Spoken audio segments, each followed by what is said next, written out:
Avant de plonger, laissez-moi un petit coucou dans les commentaires. Ça peut paraître anodin, mais croyez-moi, ça aide vraiment YouTube à partager cette histoire avec plus de fans de science-fiction comme nous. J'aimerais bien voir qui regarde. Le brancard s'est écrasé contre le mur avec un bruit métallique. L'enfant blessé qui se trouvait dessus a poussé un cri étranglé, puis s'est à nouveau évanoui. L'infirmière Calder ne s'est pas arrêtée. Il saisit le cadre, corrigea sa trajectoire et cria « Place !» tandis qu'il s'engageait dans l'étroit couloir encombré de caisses médicales, de câbles électriques et de réfugiés en pleurs. L'USV Mercy était plein, plus que plein. Conçu pour des missions d'évacuation à courte portée, il transportait désormais un millier d'âmes à travers l'espace neutre, les derniers survivants de la colonie de Nouvelle-Antioche, après que la tempête de météores eut transformé leurs villes en vitres.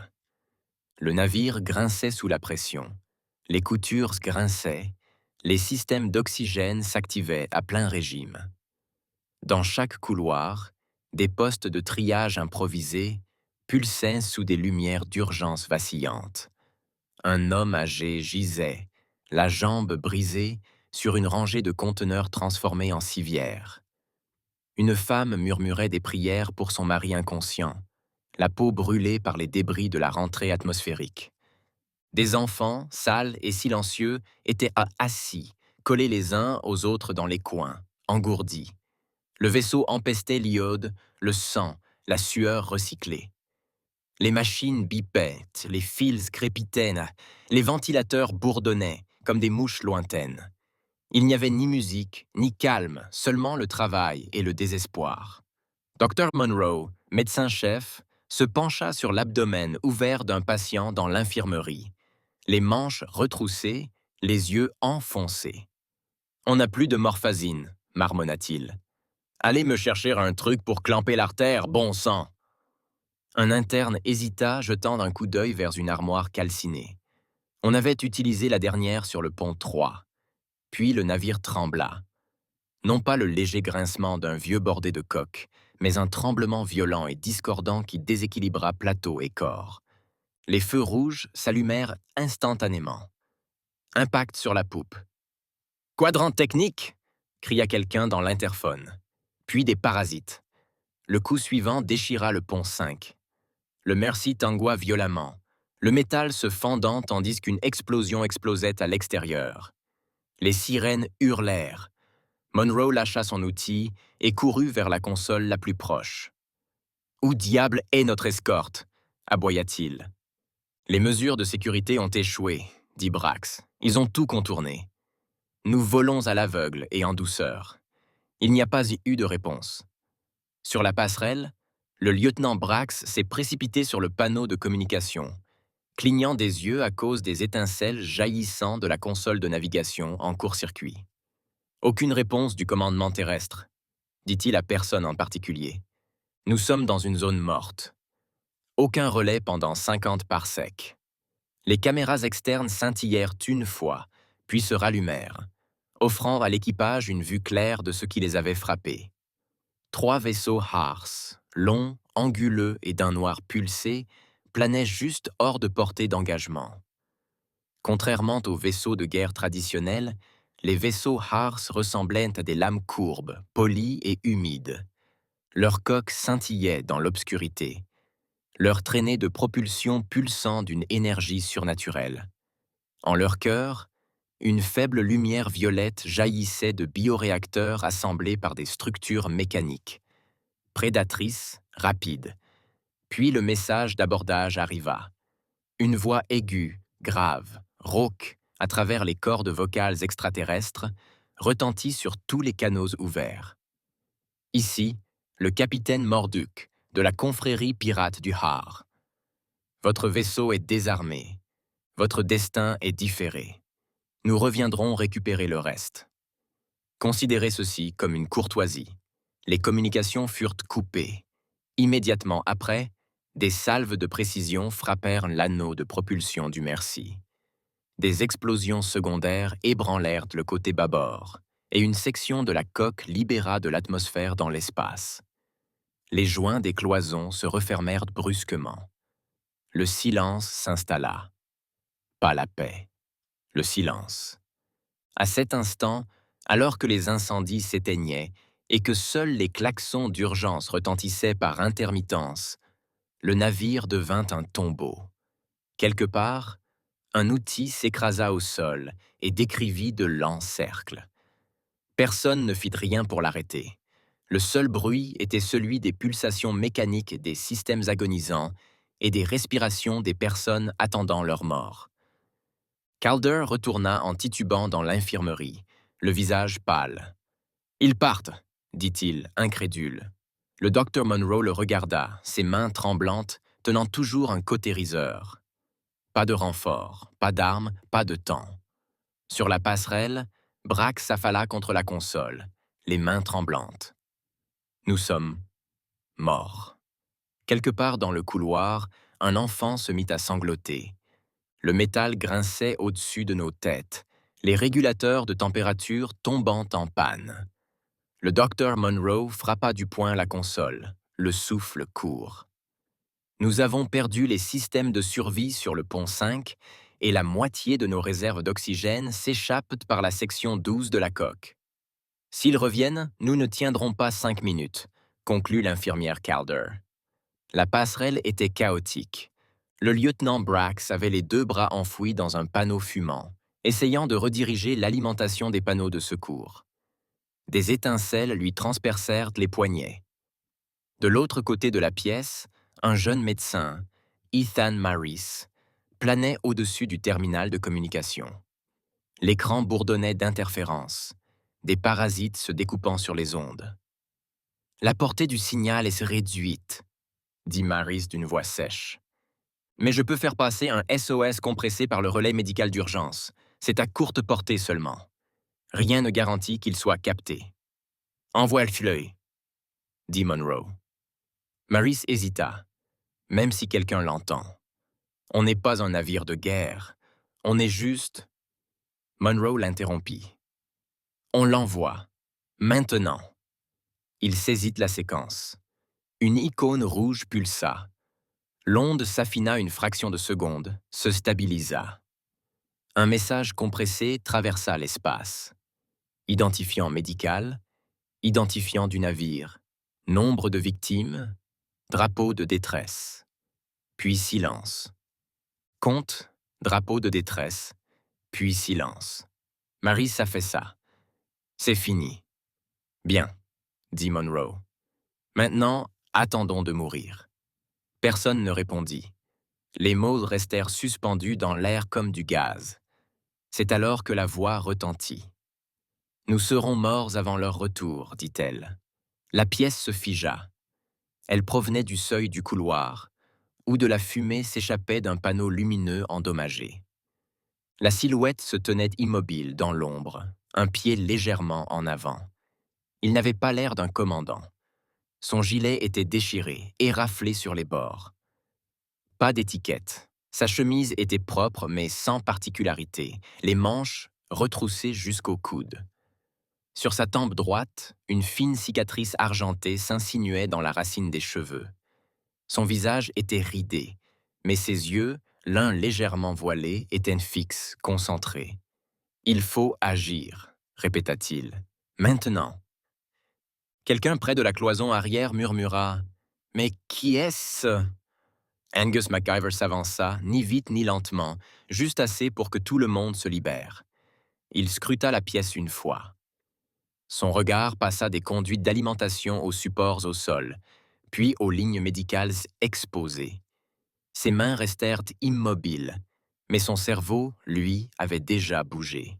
« Toi, Brax, rebranche l'alimentation auxiliaire via le tableau de navigation secondaire et isole le pont 7. J'ai besoin d'un accès robot. Calder, fais entrer toutes les unités chirurgicales encore en service dans la baie de chargement 4. Maryse, démonte les supports des modules médicaux et apporte-moi les bouteilles d'oxygène derrière la baie-trie. Excusez-moi. Qui? Commença Monroe en s'approchant. Angus se tourna juste assez pour croiser son regard. 40 minutes, c'est tout ce qu'il nous reste. Mais nous avons déjà... Angus leva la main, paume vers l'extérieur. Docteur, suivez-moi ou avancez. Il marchait déjà. Il se déplaçait parmi les décombres comme un homme qui coche une liste mentale, sans chercher, mais qui vérifie. Un brancard tombé s'est transformé en appareil orthopédique. Une pompe chirurgicale abandonnée s'est transformée en canon à mastic avec le bon réacheminement. Un robot médical, de forme enfantine, peint en blanc avec des autocollants de dessins animés du service pédiatrique, fut démonté en quelques secondes. « Qu'est-ce que tu fais, Ethan, qu'est-ce que tu fais à ce robot ?» demanda Maris, alarmé. « Tu le convertis, » dit Angus sans lever les yeux. « Fais attention à tes doigts. »« Tu le convertis, » dit Angus sans lever les yeux.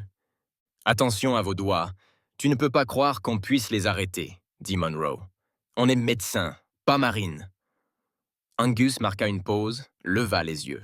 « Peu importe. Ce navire a des outils qui peuvent être réutilisés. » Calder, du sang sur son uniforme, hésita, un recycleur à moitié assemblé à la main. « On dirait que tu as déjà fait ça. » Angus jeta un coup d'œil à l'outil que Calder tenait à la main. « Finis ça. C'est à toi de maintenir le pont 2 fermé. » Il désigna plutôt la jonction principale d'acheminement de l'oxygène. « Ouvre ça. On transforme le système de filtration en canon à surpression directionnelle. » Kev cligna des yeux. « En quoi? » « Ça prendra sens dans 1 minute, » répondit Angus. Et c'était le cas. En 10 minutes, le chaos se transforma en rythme, les questions en tâches, l'hésitation en mouvement. Brax, malgré sa peur, réécrivait des sous-programmes de drone tout en se mordant la lèvre pour arrêter le tremblement de sa mâchoire. Maris tirait des capsules de réhydratation du médecin du niveau inférieur, suivant des instructions qui ressemblaient plus à des scripts de guerre qu'à des instructions d'ingénierie. Calder désinfectait des supports de scalpel d'une main tremblante. Tandis que les gens s'agitaient autour de lui, l'un des techniciens juniors prit Monroe à part. « Qui est-il? Que fait-il à bord ?» Monroe secoua la tête. « On a relevé son nom sur le manifeste. Entrepreneur civil, assistant logistique. Mais avez-vous vu sa façon de se déplacer? On dirait qu'il a fait ça dans son sommeil. » Personne n'avait de réponse, et pourtant tout le monde le suivait. Et Angus ne se retourna pas. « La pression est trop basse, » marmonna Angus. Il tourna la valve à main nue jusqu'à ce que le fil de cuivre craque. Le tube siffla, libérant un jet concentré d'oxygène. Il ferma le circuit, redirigea l'alimentation en énergie du panneau de recyclage thermique et se retira pour observer la réaction. Le réservoir d'oxygène vibra une fois, puis se stabilisa. « Bien, » dit-il à personne. Derrière lui, Maris et Brax restèrent figés, les yeux fixés sur le mécanisme de fortune.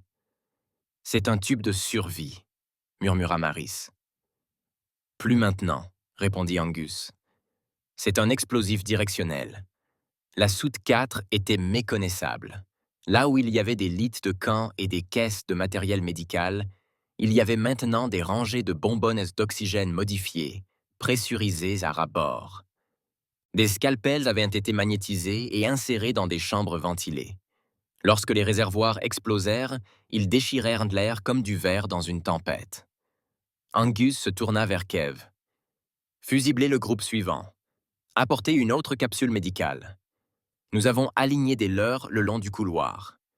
Ces capsules sont actives, Kev. Fusiblez le groupe suivant.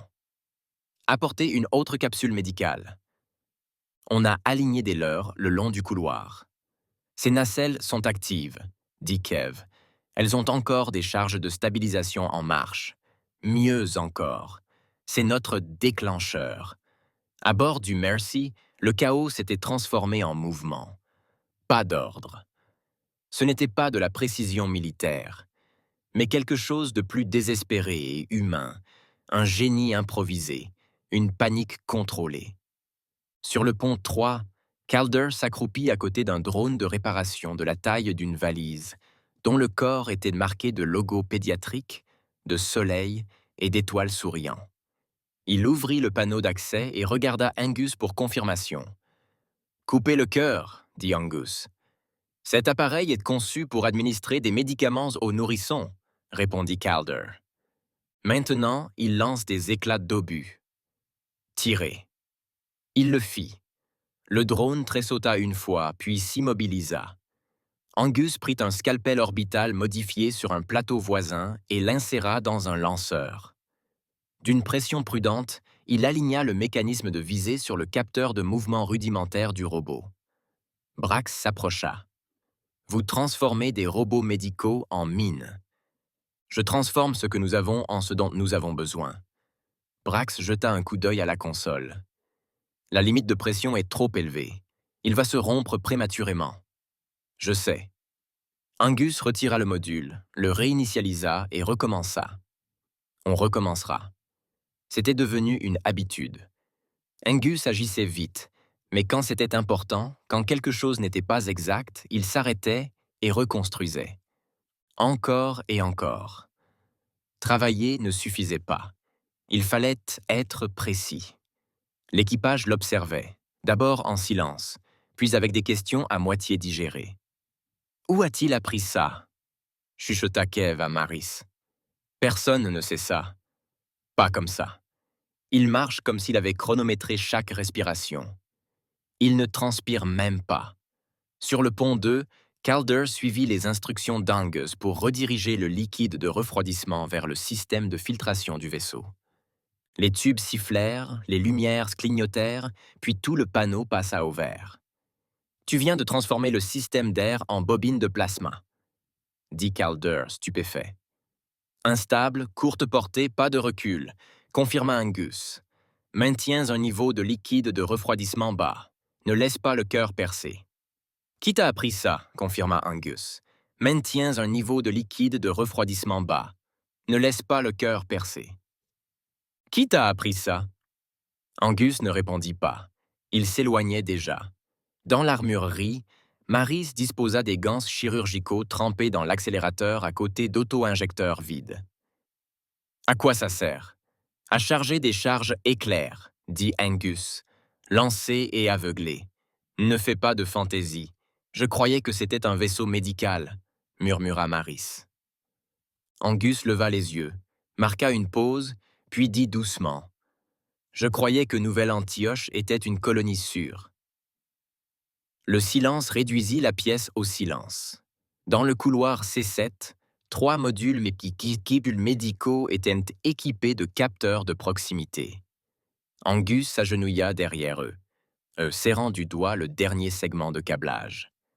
Brax se pencha. « Que caches-tu là-dedans ? Du séléné et du gel anti-traumatisme, » dit Angus. « C'est tout ? » Comprimé et amorcé.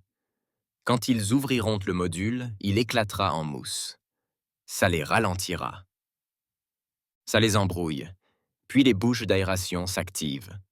Tu ne comptes pas tous les tuer d'un seul coup ? Non, dit Angus. Je compte les faire entrer en pensant que nous sommes impuissants. Puis je ferme les portes. Une secousse parcourut le pont. Tout le monde s'immobilise. Les lumières vacillent une fois. Brax se dirigea vers la console la plus proche et activa le dispositif de suivi. Des parasites parcoururent l'écran, puis se stabilisèrent. Maris se pencha. « Ils sont de retour ?» Brax hocha la tête. 2 vaisseaux en approche. Même vecteur. Retour prévu dans 11 minutes. L'un des robots pédiatriques émit un faible gazouillis et s'éteignit. Un plateau glissa d'un brancard et heurta le sol. Personne ne bougea pour le ramasser. L'un des robots médicaux trembla sur ses propres roues. Quelque part, une clé à molette tomba d'un brancard et heurta le sol. Personne ne bougea pour la ramasser. L'un des robots médicaux trembla sur ses roues. Quelque part, une clé à molette tomba d'un plateau. L'équipage suffoqua. Personne ne parla. Le silence était pesant. Angus se redressa. « À vos postes, » dit-il. « À vos postes !» L'équipage n'hésita pas cette fois. Kevin Maris courut au pont 5 où des robots médicaux reprogrammés étaient positionnés sous les dalles du plancher. Calder resta sur le pont 2, fermant les couloirs à l'aide de portes pressurisées reliées à des déclencheurs de mouvement. Monroe traversa l'infirmerie, examinant les blessés encore trop fragiles pour se déplacer. Angus retourna au cœur du vaisseau, où il avait déjà configuré le conduit rachidien pour qu'il se surcharge sur commande. Il toucha un pavé numérique et observa le système parcourir les diagnostics. Quelqu'un derrière lui s'éclaircit la gorge. C'était Monroe. « Tu as déjà vu ça ?» demanda-t-il doucement. Angus ne le regarda pas. « Je me souviens d'une jungle. Froide. C'est le genre de choses dont on ne parle jamais. Tout le monde dit jungle et pense chaleur. Mais celle, là, c'était froid, humide. On était 6 avec rien d'autre que du fil de fer et un sac de sel. Monroe cligna des yeux. Du sel? Ils avaient des drones de repérage embarqués. Le sel a désactivé les capteurs. Ça nous a fait gagner 2 heures. Et 2 heures, c'était suffisant. Monroe le fixa, incertain. Où était-ce? Angus ne dit rien. Dans un coin, un robot émit un bip, puis se réactiva. La voix de Kev grésilla dans l'interphone. Nous sommes au pont inférieur. Esprits armés. Déclencheur de mouvement activé. Compris, répondit Angus. Brax vérifia à nouveau le capteur. 6 minutes plus tard, ils accélèrent. La pitié avait changé. Les murs bourdonnaient. Les bouches d'aération claquèrent avec une synchronisation anormale. Les capsules clignotèrent, affichant de fausses constantes. Sous chaque surface propre, quelque chose de tranchant attendait. L'air avait un goût métallique. Et pour la première fois depuis la tempête, l'équipage resta immobile, non pas par peur, mais par attente.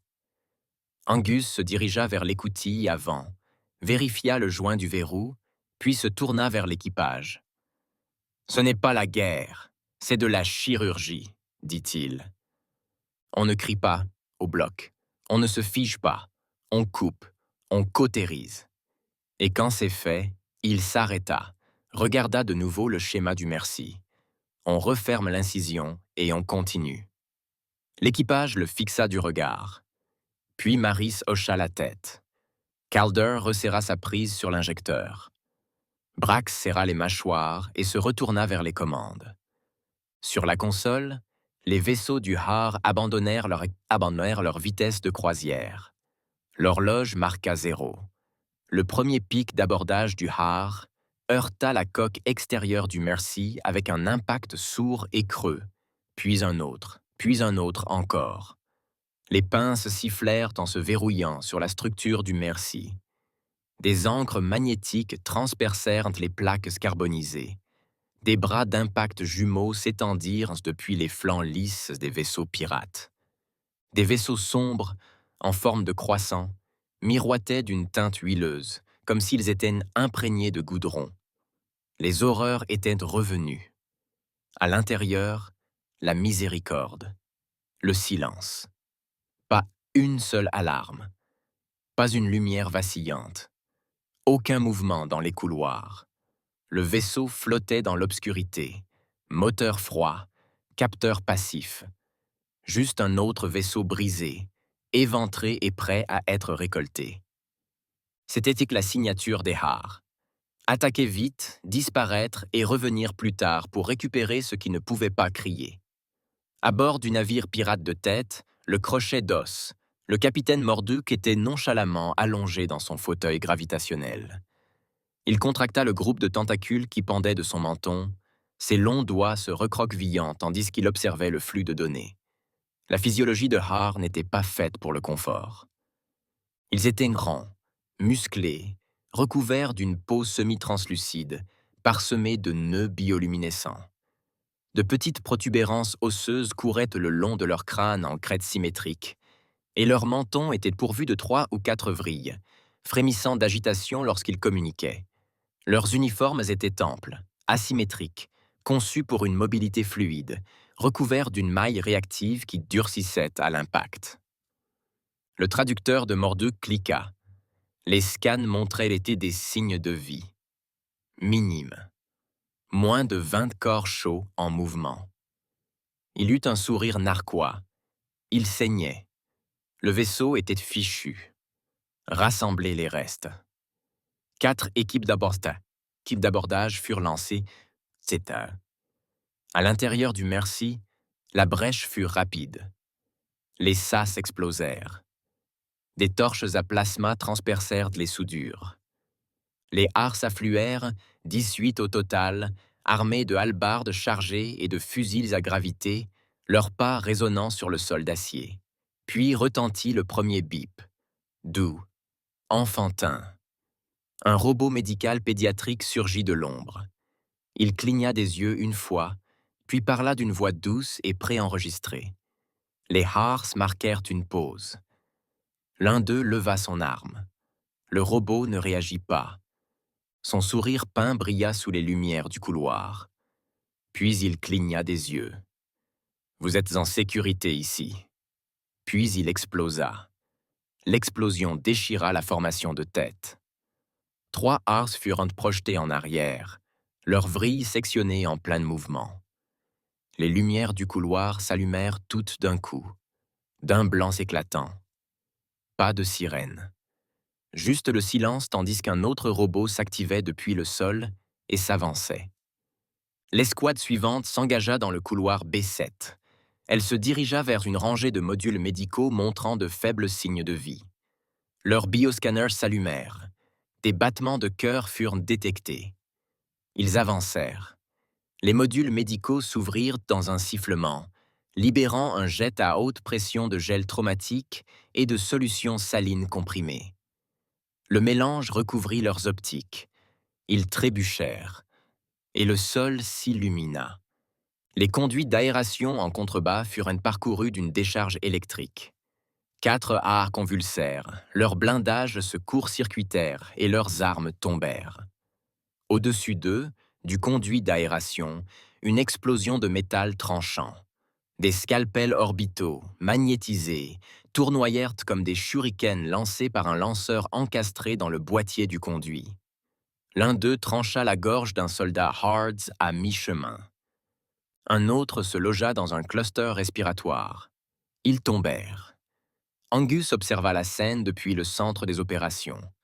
Des alertes de mouvement pulsaient à l'écran, synchronisées avec les cartes thermiques des couloirs.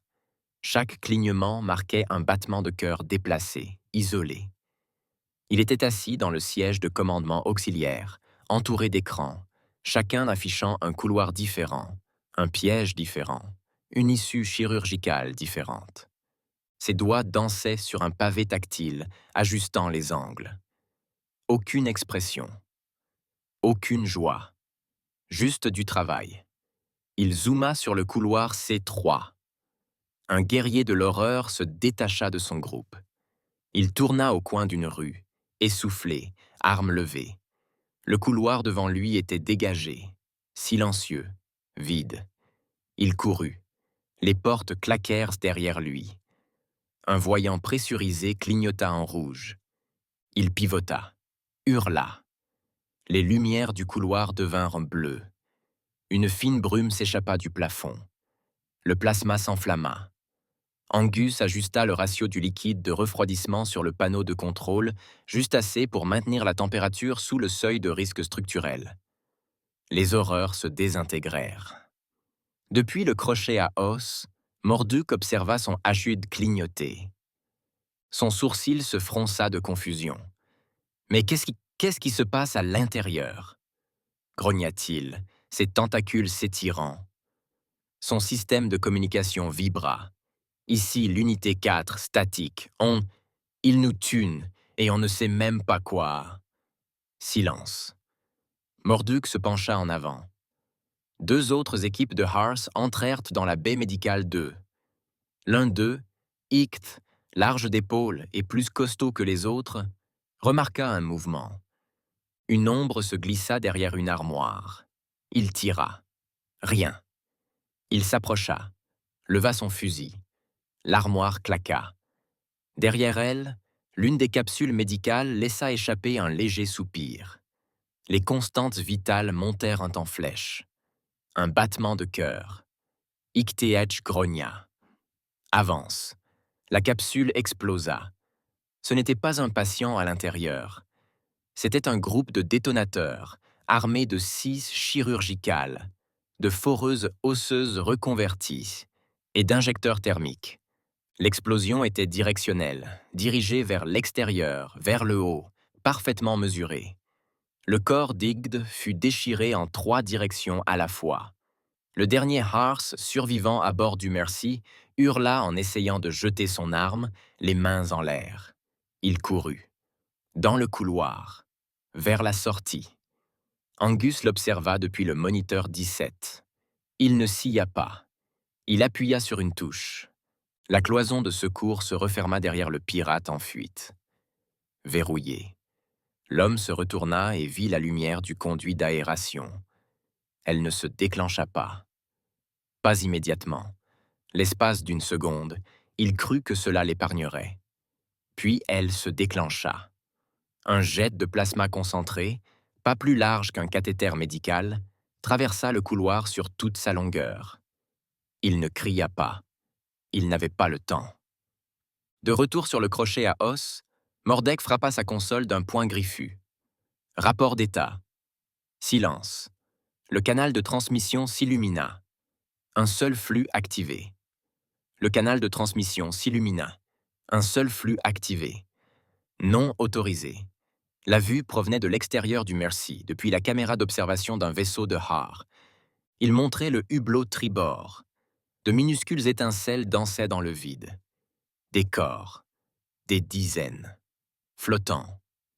Tordus. Des membres manquants. Des armures noircies. Des scalpels enfoncés dans les orbites. Un robot médical dérivait lentement, toujours intact, son fils de dessin animé souriant. Puis il cligna des yeux. Une douce lumière rouge s'alluma derrière l'objectif. Puis il explosa à son tour. La communication fut coupée. Morduk écarquilla les yeux. Son équipage resta figé. Puis le réseau de capteurs auxiliaires se mit à émettre un bip. Une dernière navette était encore amarrée à la coque supérieure de Mercy. Le signal était activé. À l'intérieur se trouvaient 3 ingénieurs Ars. L'un d'eux actionna la commande manuelle.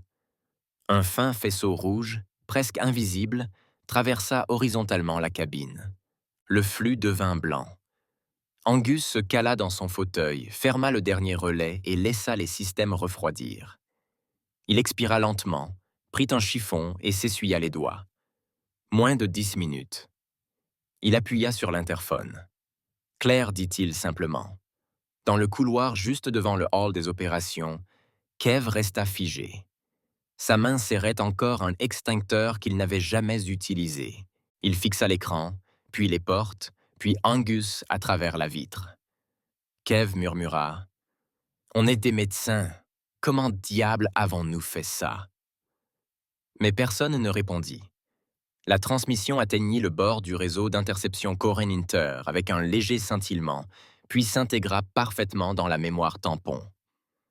SOS non enregistré classe 7, murmura le technicien d'une voix monocorde.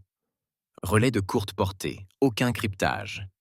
Origine, secteur neutre. Cadran, Epsilon 12. Sur le pont de commandement du vaisseau du Haut Corps diplomatique corin, l'atmosphère restait calme, pure et froide. Un cercle parfait de pierres noires polies entourait la plateforme de contrôle. Chaque mur était sans joint, chaque console encastrée dans des surfaces lisses. Pas de câbles, pas de couture, aucun signe d'entropie. Au centre de la pièce, le général Herrick était adossé à son siège d'observation, ajustant le col de sa robe à la structure haute. Les Corran ne portaient tant pas d'armure. Ils portaient un statut.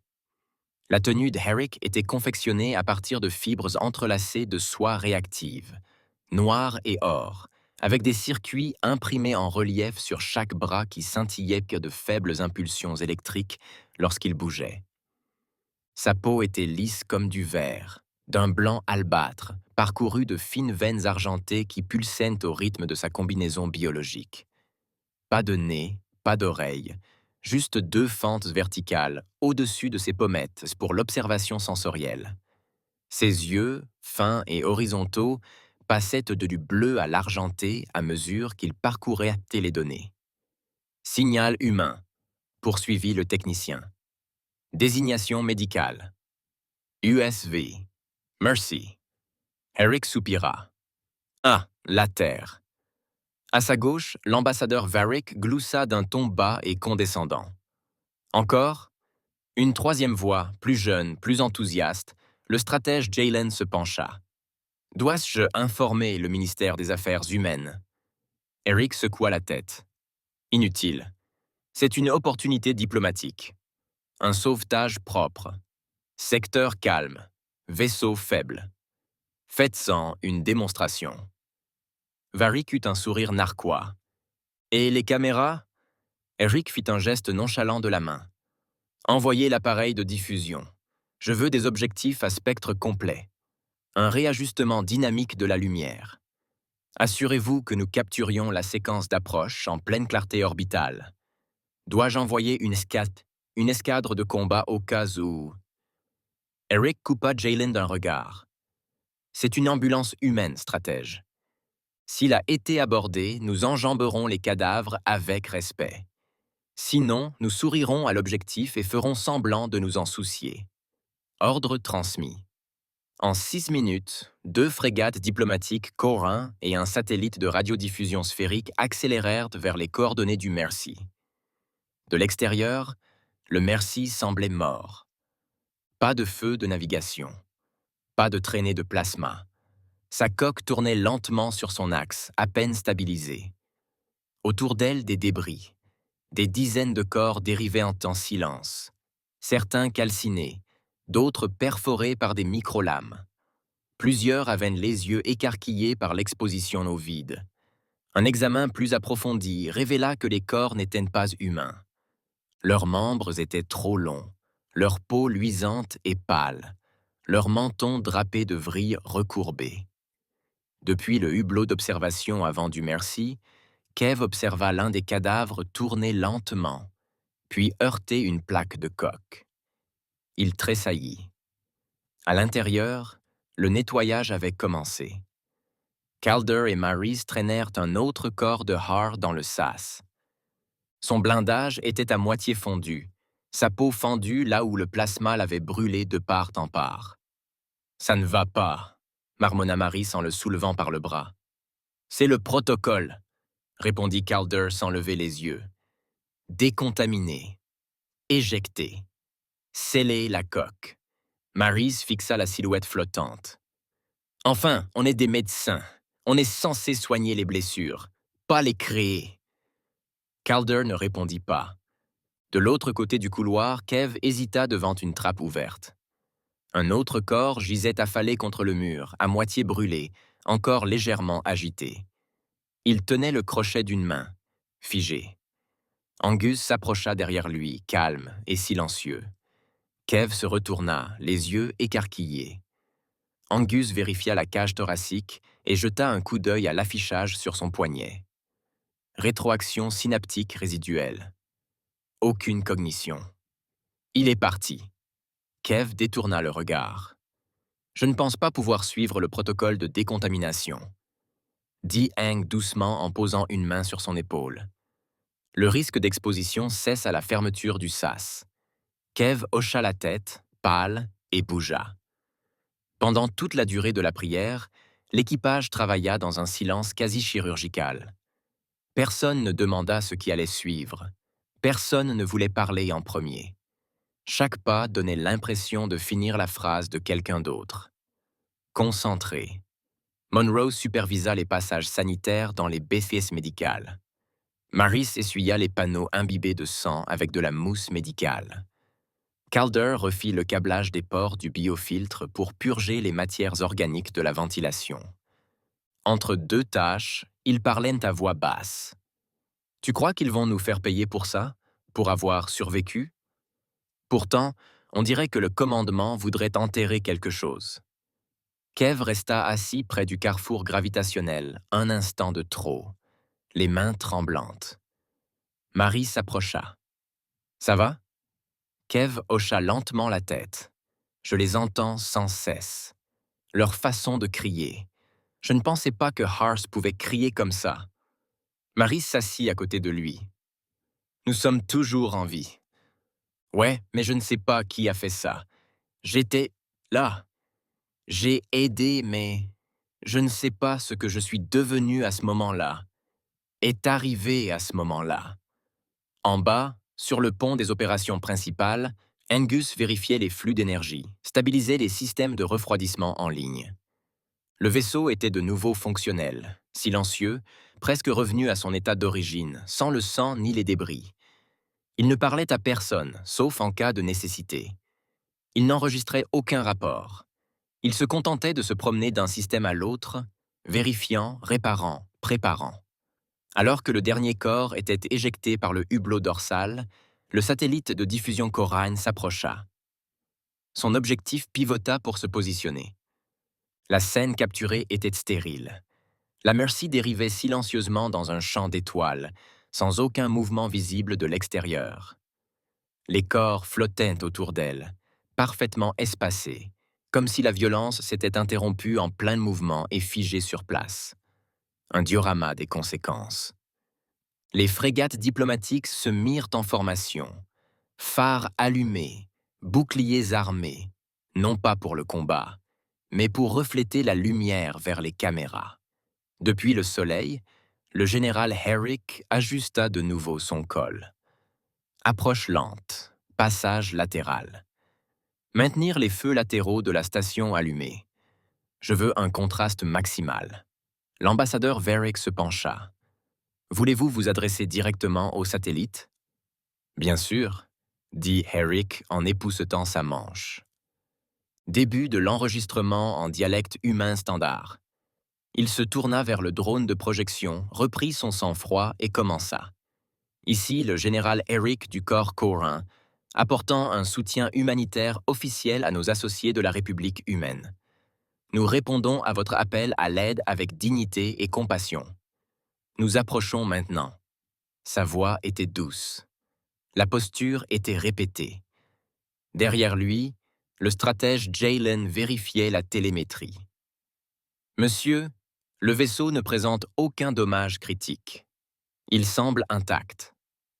Étrange, murmura Varick. Aucune balise de détresse n'est actuellement active. Jalen ajouta, encore mieux.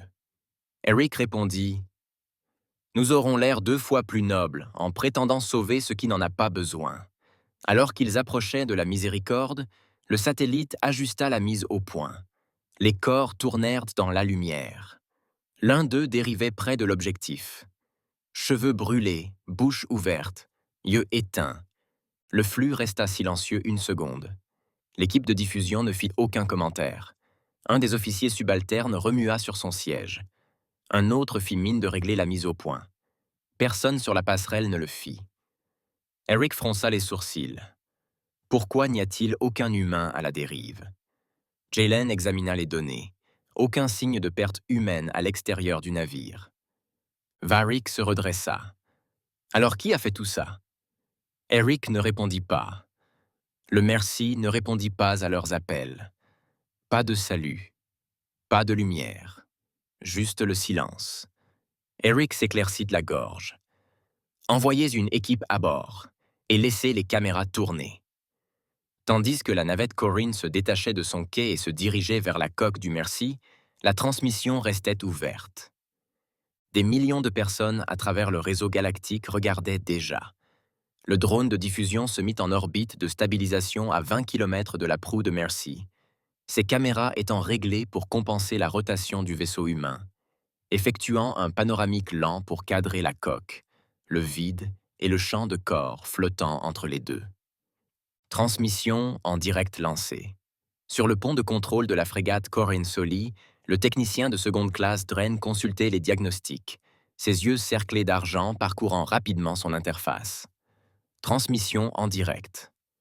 Superposition de traduction fonctionnelle. Audio externe coupé. diffusion en spectre complet, réseaux galactiques locaux et centraux. Maintenir la capture complète, dit le général Herrick depuis son siège surélevé. Commencer l'analyse du système. Du pont inférieur, un léger bourdonnement s'éleva, tandis que les analystes se connectaient à la télémétrie passive du Mercy. État du vaisseau, demanda le stratège Jalen, les yeux plissés.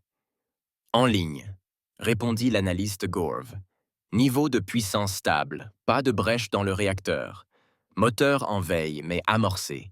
Pas de balise de détresse active. Eric se tourna légèrement sur sa chaise.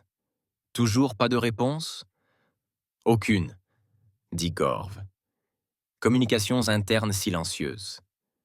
Aucun système de défense n'était activé. Curieux, murmura Verick, les bras croisés.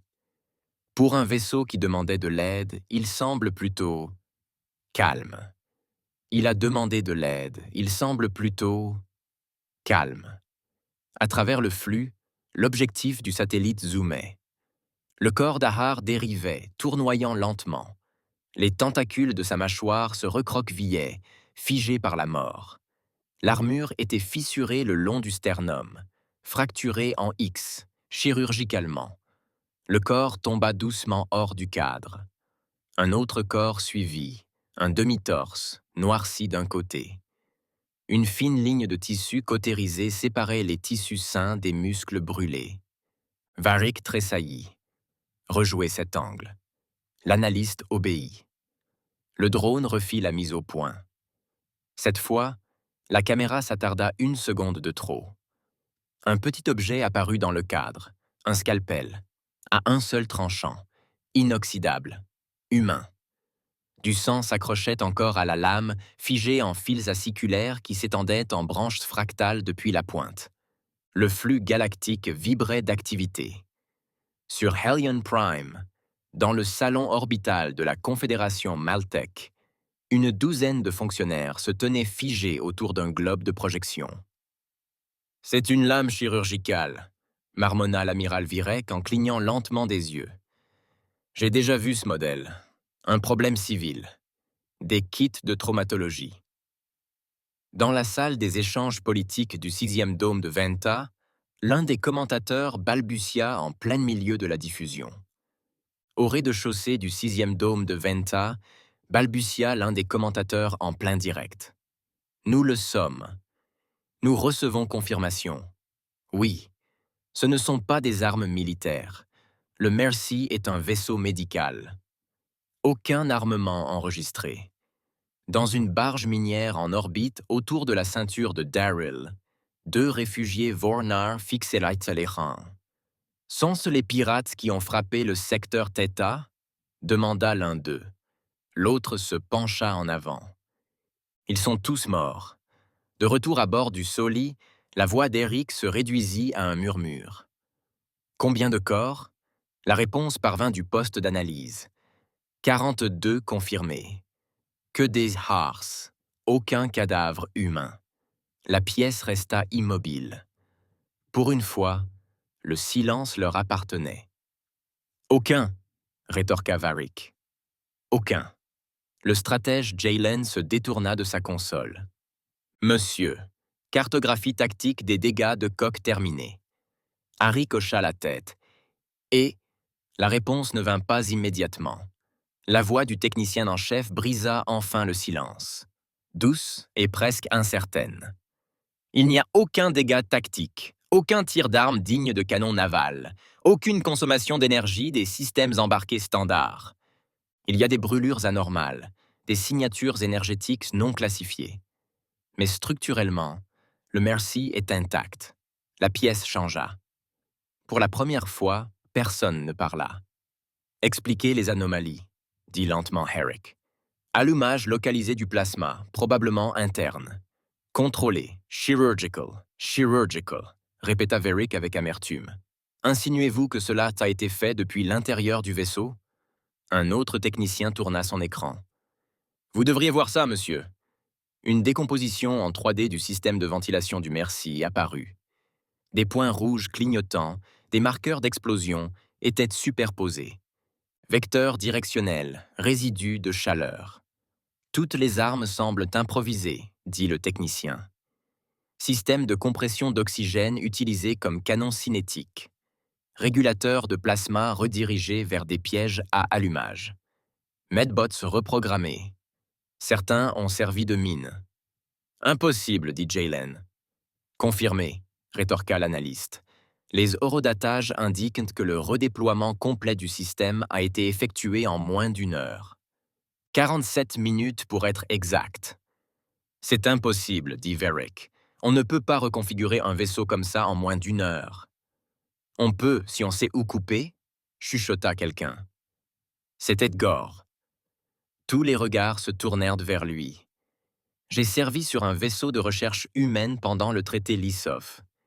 J'ai vu l'un de leurs chirurgiens construire un système de cryostase à partir de matériel de récupération et de kits intraveineux en 90 minutes. C'était un homme, rétorqua Jaylen. Gorv soutint son regard.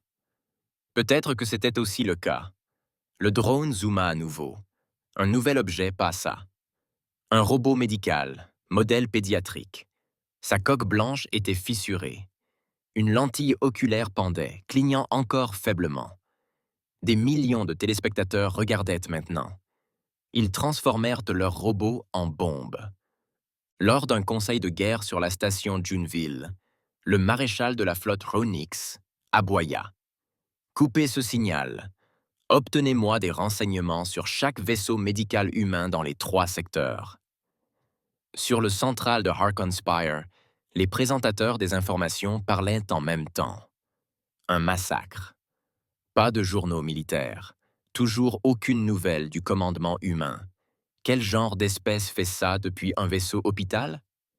Sur le pont de commandement du Soli, Eric se leva enfin. La caméra continuait de tourner. Derrière lui, la diffusion galactique continuait. Pas de son, juste des images. Ce qui avait été prévu comme un moment de diplomatie scénarisée était devenu une dissection, en direct et ininterrompue. Le Mercy flottait en silence, sa coque intacte, son système stable. Autour d'elle, les cadavres de ses agresseurs pendaient comme une orbite d'échecs. Il n'y avait ni bannière, ni message, ni menace, juste la précision, juste les conséquences. La tension ondulait sous la peau synthétique d'Eric, une douce lueur traversant les veines argentées et la transmission. Dit-il doucement, Monsieur Jaylen demanda. Un autocollant sur le boîtier disait « Vous êtes courageux ». Sa partie inférieure était soufflée vers l'extérieur, à l'intérieur de fragments d'outils chirurgicaux aiguisés, de tubes spiralés, de valves de compression éclatées. La caméra s'attarda. Personne ne parla. Puis le flux se mit à clignoter, comme si même le drone avait hésité. J'ai dit « Arrêtez ». Tout de suite. L'écran devint noir. Pas de musique, pas de fondu, juste l'absence. Et partout dans les étoiles, les mêmes questions se répandirent plus vite que n'importe quelle émission. Comment une ambulance humaine avait-elle pu gagner une guerre en moins de 10 minutes? Et pourquoi avait-il fait croire que c'était plus facile que de respirer? Les lumières du Mercy restèrent tamisées. Pas d'alerte, pas de voix, pas de tonalité d'urgence. La passerelle bourdonnait doucement, une pulsation silencieuse de système restauré pulsant sous le pont comme un battement de cœur lointain. Les ventilateurs tournaient lentement. Les plafonniers parcouraient un schéma de diagnostic à faible consommation, projetant des bandes pâles sur le sol et les murs. Angus se tenait au terminal central. Une main reposait sur la console, l'autre ajustait les indicateurs environnementaux avec une précision sereine. Les recycleurs d'air étaient stables. Gravité à 95%. Joint de pression reconfiguré. Aucune brèche externe. Aucune panne d'alimentation. Aucun bruit. Derrière lui, Kev était assis au bord d'une caisse, les coudes sur les genoux, le regard perdu dans le vide. Il n'avait pas bougé depuis 20 minutes. Calder passa un chiffon sur la cloison de l'infirmerie essuyant une traînée de sang séché par de lents mouvements circulaires. Personne ne le lui avait demandé. Il ne pouvait tout simplement pas s'arrêter. Maurice remonta le couloir en silence, tenant un scanner cassé comme un enfant blessé. Il croisa Monroe, qui réorganisait les rayonnages par ordre alphabétique, s'arrêta 2 fois entre B et C avant de réaliser qu'il avait déjà terminé cette étagère. Personne ne parlait. À l'intérieur du Mercy, la température était clémente. Les lumières fonctionnaient. La gravité se maintenait. Les gens se déplaçaient avec détermination. Et pourtant, la température était clémente. Les lumières fonctionnaient. La gravité se maintenait. Les gens se déplaçaient avec détermination. Et pourtant, le vaisseau semblait creux, comme si tout avait déjà eu lieu. Angus se déplaçait de station en station, ajustant les stabilisateurs thermiques, réalignant les réseaux de boucliers. Il vérifia les conduites de refroidissement au toucher, suivant les conduits le long du mur. Lorsqu'il trouva un cliquetis au 3e raccord, il resserra le boulon. Pas trop fort, juste comme il faut. Il ne regarda jamais les autres. Il ne donna pas d'ordre. Ils ne demandèrent rien. Dehors, la navette diplomatique Corinne planait à 30 mètres du Mercy. Lumières allumées, caméras activées, attendant une réponse. Dans la salle de commandement de Solis, le stratège Jaylen se tenait immobile au nœud de communication. « Toujours pas de réponse », dit-il en s'efforçant de garder un ton neutre. Pas de changement. Pas de requête. Juste de l'attente. Jaylen n'appréciait pas le son de ses propres mots. L'ambassadeur Varick ajusta les poignets de sa robe, les yeux fixés sur l'image fixe à l'écran. Mercy tournait lentement, sa coque captant la lumière des étoiles. Le général Herrick observait et en silence. Une veine de sa tempe palpitait d'un bleu argenté sous sa peau. « Envoyez un autre appel, » dit-il. Jaylen hocha la tête. Canal ouvert. Transmission en boucle. Audio et texte. Il tapota la console. Ici l'envoyé diplomatique de Corinne. Nous sommes prêts à intervenir. Veuillez répondre. Répétez. Ici l'envoyé diplomatique de Corinne. Sur la passerelle du Mercy, l'unité de communication clignota. Angus y jeta un coup d'œil. Il appuya sur une touche de commande. Sa voix traversa la ligne sans émotion, filtrée par le protocole de communication standard. Réparations en cours. Aucune assistance requise. Ignorez les dommages collatéraux. Merci, déconnexion. Puis le canal fut coupé. Sur le pont Solis, personne ne bougea. Varick laissa échapper un soupir sec. Ce fut bref. Jaylen fronça les sourcils. Il coupa simplement la ligne. Il n'a même pas demandé qui nous étions, dit Varick à voix basse. Eric plissa les yeux vers l'écran. Rejouer la tonalité. Le technicien la rejoua. Le message se répéta. Ni brusque, ni furieux. Je viens de le réécouter. Le message se répétait. Ni brusque, ni furieux. Juste, clinique. Eric s'avança, les mains jointes dans le dos. Maintenez la surveillance visuelle. Déployez des équipes de balayage à spectre complet. Je veux les relevés internes, la composition de la structure, la télémétrie de l'équipage, tout. Je veux savoir qui parlait. Tout. Je veux savoir qui parlait. Déjà en route, dit Gorve. À l'intérieur du Mercy, l'équipage continuait son travail silencieux. Kev se leva enfin et se dirigea vers le hublot. Son souffle s'arrêta légèrement lorsqu'il vit la navette Solis toujours stationnée dehors, toujours aux aguets. « Ils ne partent pas », murmura-t-il. Personne ne répondit. Calder termina de nettoyer le sol, s'assit près d'un fauteuil de l'infirmerie et ferma les yeux. Marie s'éteignit le scanner cassé et le posa sur un plateau à côté des autres. Il les aligna. Parfaitement espacés. Puis les réaligna à nouveau. Le signal satellite continuait de diffuser, sans coupure. Depuis l'orbite, le Mercy paraissait opérationnel, calme, clinique. Autour d'elle, des cadavres gelés dérivaient en ellipses souples, tournant doucement dans l'obscurité. Dans la baie de renseignement du SOLI, les techniciens ont tout catalogué. Les relevés atmosphériques montrent un environnement stabilisé, a déclaré l'un d'eux. Un traumatisme résiduel minimal, a ajouté un autre. Pas de dégagement de chaleur dû aux armes, pas de schéma de résistance, pas de journaux de combat. Juste des données chirurgicales, a déclaré un troisième.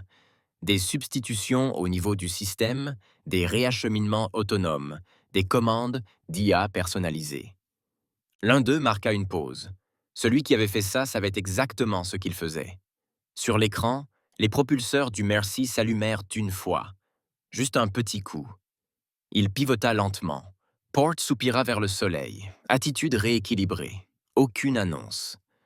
Doucement, comme un patient qui se retourne dans son sommeil. Eric observait depuis son siège de commandement, les bras croisés. Se retournant dans son sommeil, Eric observait depuis son siège de commandement, les bras croisés. « Il bouge », dit Beric. « Elle s'aligne sur un vecteur », confirma Jaylen. « Pas de diffusion, pas de balise, pas de demande d'autorisation. »« Destination » demanda Eric. « Inconnu. » À bord du Mercy, Angus tapota le bloc de propulsion, traça la route, rééquilibra les stabilisateurs internes. Il ne dit pas un mot. À bord du Mercy, Angus tapota le bloc de propulsion, traça la route. Les stabilisateurs internes se rééquilibrèrent. Il ne dit pas un mot. Il se dirigea vers le pont secondaire, enjamba un drone démonté et commença à inspecter les collecteurs de refroidissement un par un. Son regard scruta les connexions. Sa main plana juste au-dessus des joints, sentant la chaleur. Kev le suivit, ses pas doux, comme s'il entrait dans une unité de soins intensifs sans permission. Il hésita sur le seuil. On ne devrait pas leur dire quelque chose? À eux? Angus ne s'arrêta pas. Pourquoi?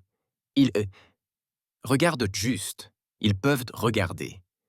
Kev déglutit. Ils ne comprennent pas. Angus scella le dernier collecteur et se retourna. Il n'était pas censé le faire. Dehors, le moteur principal du Mercy s'alluma. Une douce lumière bleue jaillit de sa partie arrière, projetant de longues ombres sur les corps qui dérivaient encore à proximité. Le noyau et les frégates restèrent immobiles. Le drone zooma, cherchant un ultime signal, un ultime message, une justification. Il n'y en eut aucun, juste le bourdonnement discret des propulseurs et les couloirs vides d'un vaisseau hôpital en mouvement. Personne ne donna l'ordre de poursuivre. Personne n'osa.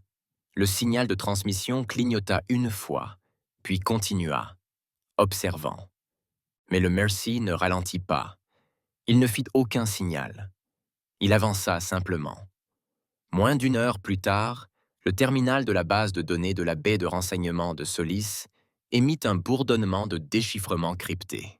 « Clé d'accès acceptée », murmura l'analyste Gorv, les doigts crispés sur le bord de la console.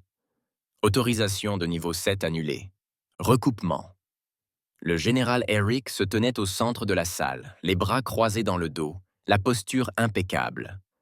Autour de lui, la pièce était plongée dans la pénombre. La seule lumière provenait du système de triple projection qui faisait tournoyer une colonne de données d'archives dans les airs. Nom, visage, chronologie. Aucun d'eux n'était récent. « Trouvez le point d'origine », dit Eric. « L'homme qui a parlé, celui qui a répondu à notre appel. » Nous isolons déjà les schémas audio, répondit le sous-stratège Delcor en ajustant les filtres d'entrée. Les archives internes du Mercy sont verrouillées, mais nous avons capturé la réponse sortante. Nous effectuons une recherche dans les registres historiques du personnel.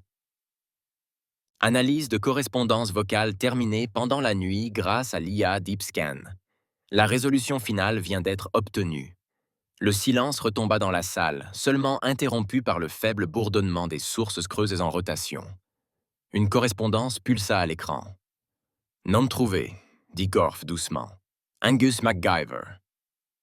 La projection redevint nette. Une photographie apparut. L'image était granuleuse, vieillie, mais suffisamment nette pour révéler un visage. Un homme en combinaison de combat de la Fédération. Barbe grisonnante, regard calme, distant. Sur l'image, il était assis sur un tas d'équipements cassés, ajustant une valve de pression déchirée avec du fil chirurgical. L'arrière-plan était terre brûlée, métal abîmé, silence de mort. Eric plissa les yeux. Profil, il a ordonné. Données déployées autour de l'image Angus MacGyver Corps des Marines. De la Fédération, classe d'affectation. Déploiement non standard. Spécialisation. Opération de survie. Guerre improvisée. Statut de commandement. Autorisation de niveau opérationnel. Autorisation. Blackfield Missions. Confirmé. 34. Tués au combat documenté. Utilisation d'armes enregistrées inconnues. 0. Évaluation psychologique. Caviardé. Dernière affiliation connue. Déchargé. Statut. Exil volontaire. Jaylen fronça les sourcils. Exil volontaire? Delcor. Plus exactement, il avait officiellement disparu. Une seconde image apparut. Un scan d'un rapport d'après-action sur l'effondrement d'Amnor. La majeure partie de la page était noircie. Ce qui restait était écrit. L'agent AM a neutralisé 5 unités de reconnaissance hostiles en utilisant uniquement des régulateurs atmosphériques, des lignes de givre fondues et une cuillère en acier. Extraction jugée impossible, agent créé en route. Durée de survie estimée en milieu vide. 31 heures. Contact confirmé avec le vaisseau d'évacuation. 28 heures et 41 minutes. Une troisième image apparut. Une capsule médicale ouverte. À l'intérieur, une main extraterrestre sectionnée. La légende accompagnait. Les preuves recueillies confirment l'efficacité de l'agent. Tous les décès enregistrés indiquent une retenue délibérée face à un engagement mortel direct. Cible neutralisée par manipulation de l'environnement et réaffectation d'outils. Schéma cohérent. Varric recula d'un pas. C'est réel? Delcor hocha la tête. Vérification croisée dans 5 archives indépendantes.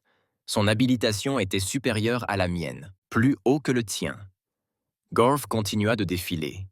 La majeure partie de son dossier était expurgée. Protocole Blackfield. Un autre écran clignota. Un journal de mission décrypté. Fragmenté. Horodaté près de 20 ans plus tôt. A survécu à un crash sur Oralis 5.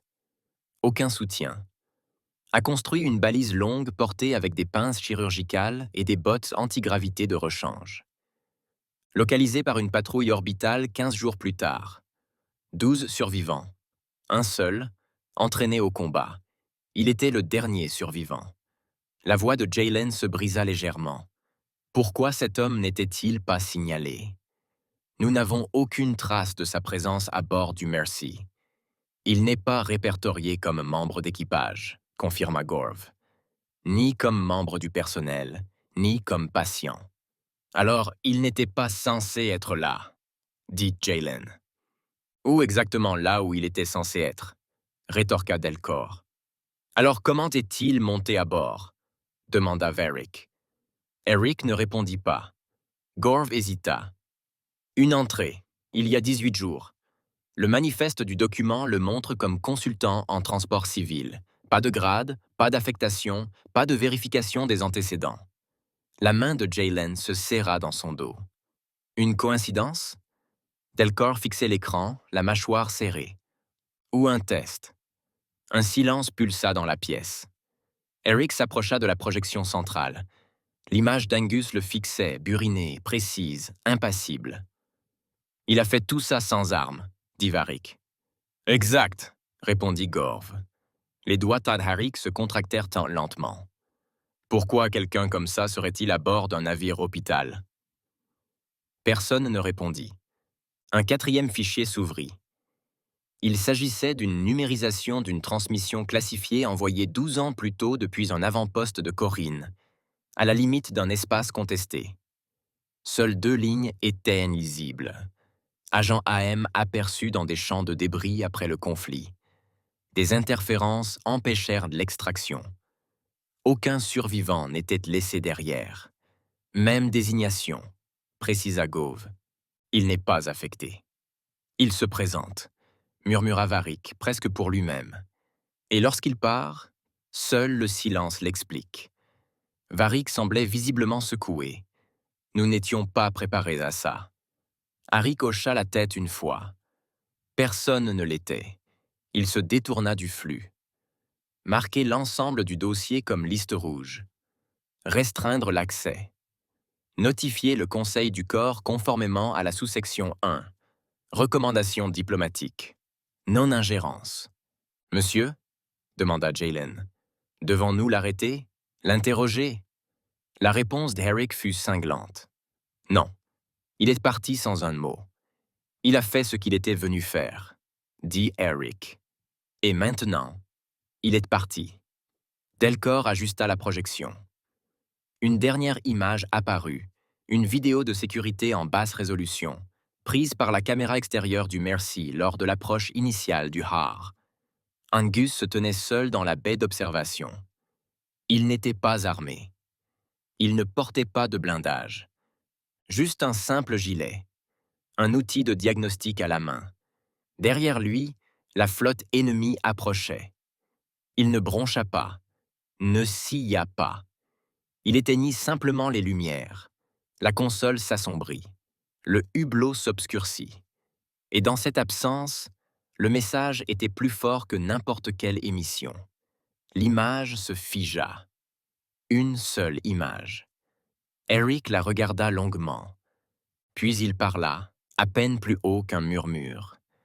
Annuler le relais satellite. L'ordre fut donné. La transmission du drone s'éteignit. La salle de crise se vida lentement. Personne ne se regarda. Seul l'écran resta allumé. Et le visage d'un homme qui n'aurait dû avoir aucune importance. Qui n'avait ni badge, ni commandement, ni ordre. Mais il laissa 42 cadavres ennemis en orbite sans un mot. La soudure s'enclencha dans un léger sifflement. Angus abaissa l'outil à arc, scrutant le joint à la recherche d'éventuels défauts. Satisfait, il enclencha la sécurité et coupa l'alimentation. Autour de lui, le dernier panneau de pont fut réinitialisé. Les voyants de diagnostic passèrent au vert sur la carte du système interne. Le Mercy était de nouveau intact. Il se tenait seul dans le couloir principal.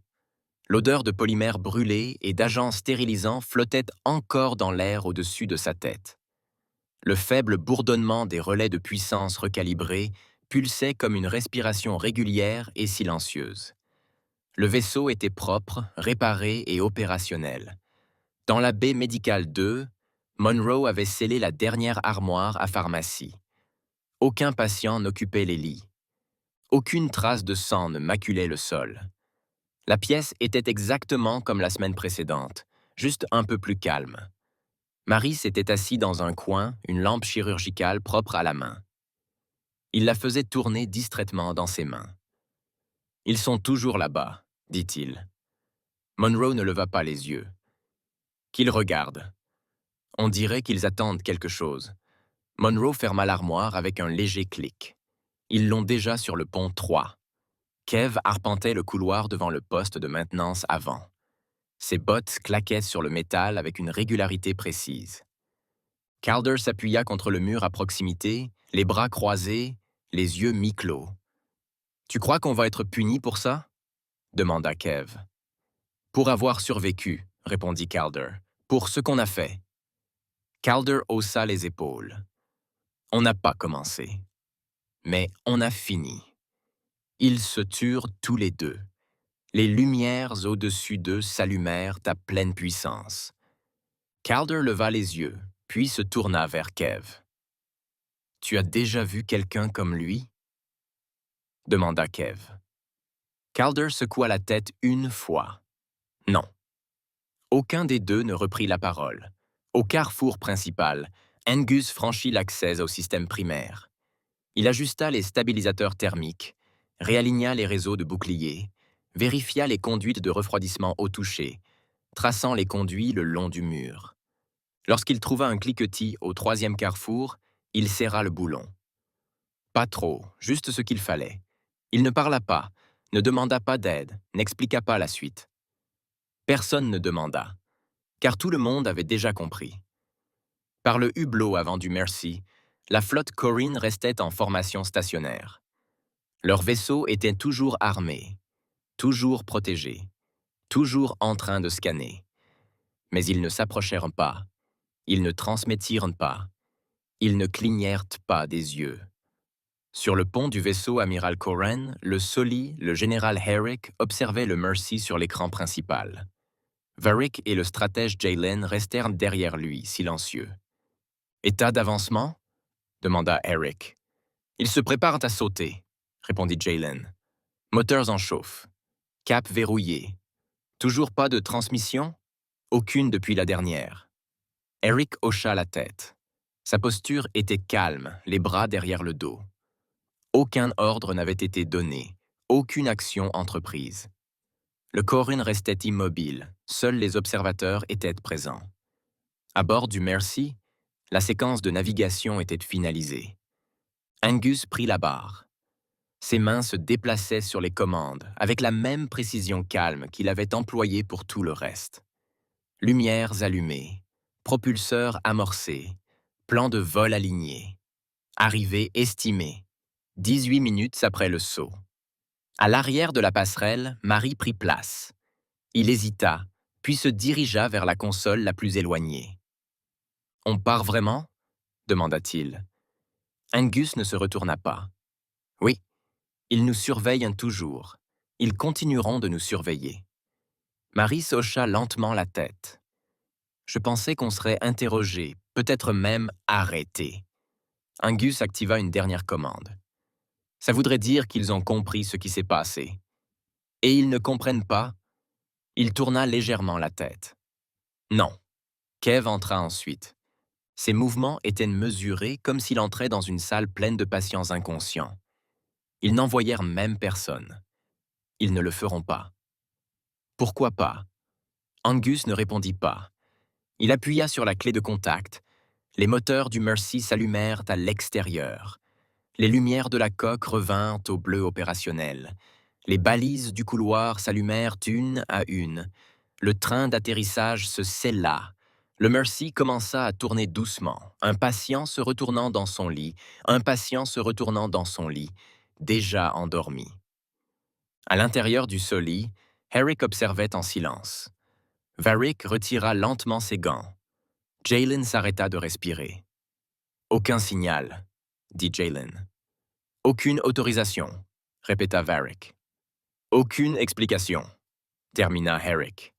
Angus activa le moteur principal. Depuis l'orbite, la miséricorde brilla. Il n'y eut aucune perturbation sonique, aucune éruption, juste une légère pulsation, une ondulation dans le vide. Elle disparut. À l'intérieur du Soli, l'écran clignota une fois, puis se stabilisa. Une faible pulsation parcourut les veines argentées de la tempe d'Eric. La ligne de communication, toujours ouverte depuis tout à l'heure, siffla une dernière fois. La voix d'Angus retentit, monotone, routinière, définitive. Ici, Angus MacGyver de l'USV Mercy, arrêté pour réparation sur le terrain, en route vers la station médicale orbitale, sans autre problème à signaler. Puis le silence. Pas d'adieu. Pas de pause. La transmission s'est terminée. Pas de fondu. Pas de musique. Juste la douce rétraction du signal, comme un souffle. La transmission s'est terminée. Pas de fondu. Pas de musique. Juste la douce rétraction du signal, comme un souffle qui s'échappe d'un corps endormi. Et puis, plus rien. Salut, humain de l'espace. Je suis vraiment curieux de savoir ce que tu penses de cette vidéo. Laisse un petit commentaire et dis-moi ce que tu en penses. Ou dites-moi simplement bonjour si vous préférez. Quoi qu'il en soit, j'aimerais beaucoup avoir de vos nouvelles. Oh, et une dernière chose. Tout grand soldat sait que pour survivre et devenir un héros, il est essentiel de prendre soin de soi. Alors, avant de partir, consultez le commentaire épinglé. Croyez-moi, c'est important. Et j'ai sélectionné une autre vidéo à vous proposer. Cliquez simplement sur la carte ici, ou ici pour la playlist complète. À bientôt!